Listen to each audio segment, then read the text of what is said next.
नमस्कार, आप देख रहे हैं एनएमएफ न्यूज। महाराष्ट्र की राजनीति में इस वक्त उथल पुथल मची हुई है क्योंकि अजीत पवार गुट एक बार फिर से टूटने की कगार पर खड़ा हो गया है। अजीत पवार के खासमखास छगन भुजबल ने शरद पवार से जाकर मुलाकात की है और यह मुलाकात उस वक्त हुई है जब वो 24 घंटे पहले शरद पवार पर निशाना साध रहे थे और उन पर जमकर आरोप लगा रहे थे। लेकिन 24 घंटे बाद ही ऐसा क्या हुआ कि अचानक छगन भुजबल शरद पवार से मिलने पहुंच गए। उनकी कई घंटे तक उनसे बातचीत हुई।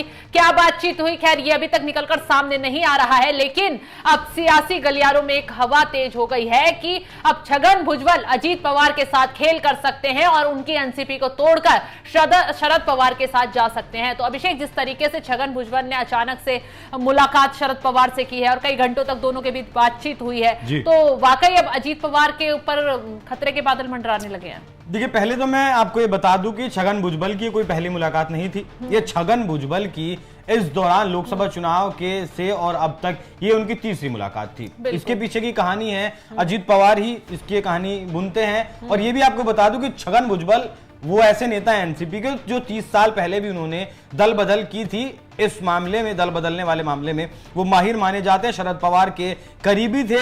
लेकिन जिस वक्त भतीजे अजीत पवार ने पार्टी को तोड़ने की कोशिश की तो वो पार्टी के साथ आ गए क्योंकि उन्हें राजनीतिक लाभ अजीत पवार के साथ जाने में उस वक्त ज्यादा दिखाई दिया। लेकिन अब याद करिए कि सुप्रिया सूले के सामने अजीत पवार की पत्नी लोकसभा का चुनाव लड़ रही थी। अभिषेक, इसी बीच एक चीज बता दे कि कहा जा रहा है छगन भुजबल इसी बात से नाराज थे कि अजीत पवार की पत्नी को क्यों राज्यसभा का टिकट दे दिया गया, क्यों उन्हें मैदान में उतारा। तो उस चीज से उनके अंदर खटपट काफी टाइम से चल रही थी। वही मैं बता था कि जो है लोकसभा चुनाव में वो हार गई। अब जब वो हार गई तो परिवारवाद की जो राजनीति है वो अक्सर इन परिवारों पर हावी हो जाती है। तो अजीत पवार ने दूसरा रास्ता निकाला कि राज्यसभा के जरिए संसद में सुनेत्रा पवार को भेज देते हैं। इस बात का विरोध किया छगन भुजबल ने कि नहीं, ऐसा आप मत करिए। लेकिन वो तो पार्टी के सर्वे सर्वा हैं, पार्टी के अध्यक्ष हैं, डिप्टी सीएम भी हैं, पावर में भी हैं। इसी बात से नाराज हो गए छगन भुजबल, ऐसा बताया जा रहा है। और इसीलिए अब वो पार्टी दो धड़ों में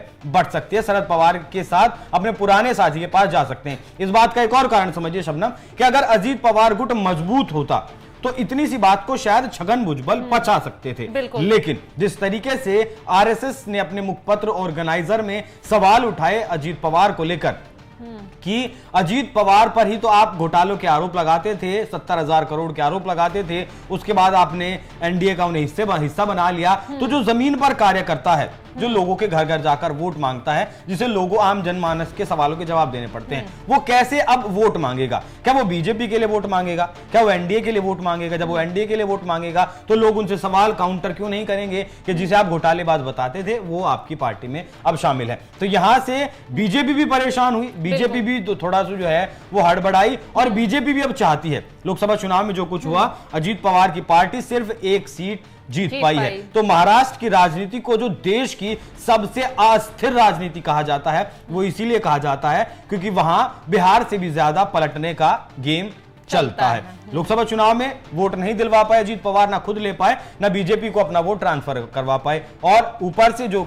कसर थी वो आरएसएस ने पूरी कर दी। तो अब खबर ऐसी है कि अब बीजेपी ना कि सामने से कहकर अब वो अजीत पवार के लिए पीछे से ऐसी खाई खोदने की कोशिश कर रही है जिससे कि अजीत पवार अलग हो जाए। क्योंकि अभी आने वाले दिनों में, कुछ ही दिनों बाद महाराष्ट्र में विधानसभा का चुनाव होना है। शिंदे गुट भी बहुत ज्यादा मजबूत इस लोकसभा चुनाव में नहीं दिखाई दिया क्योंकि उद्धव ठाकरे के साथ बाला साहेब ठाकरे की जो है वो भावनाएं जुड़ गई। लोगों को लगा कि बाला साहेब की पार्टी तोड़कर उद्धव ठाकरे के साथ दगाबाजी की है शिंदे ने। तो बीजेपी ने जो चाल चली थी शिंदे को साथ लेने की, अजीत पवार को साथ लेने की, वो दोनों चाल उसकी फेल साबित हुई। लेकिन फिर भी शिंदे थोड़ी बहुत सीटें लेकर आए। अजीत पवार का अब अस्तित्व मुझे नहीं लगता एनडीए में बचा है। तो और इसी घटनाक्रम को देखते हुए अगर छगन भुजबल वापस से मजबूत होते हुए शरद पवार के पास चले जाते हैं तो कोई बहुत ज्यादा हैरानी की बात नहीं होगी शबनम। तो इस तरीके से अजीत पवार अब ना घर के रहने वाले हैं, ना घाट की स्थिति बनती हुई दिखाई दे रही है क्योंकि बीजेपी भी अब उन्हें भाव नहीं दे रही है।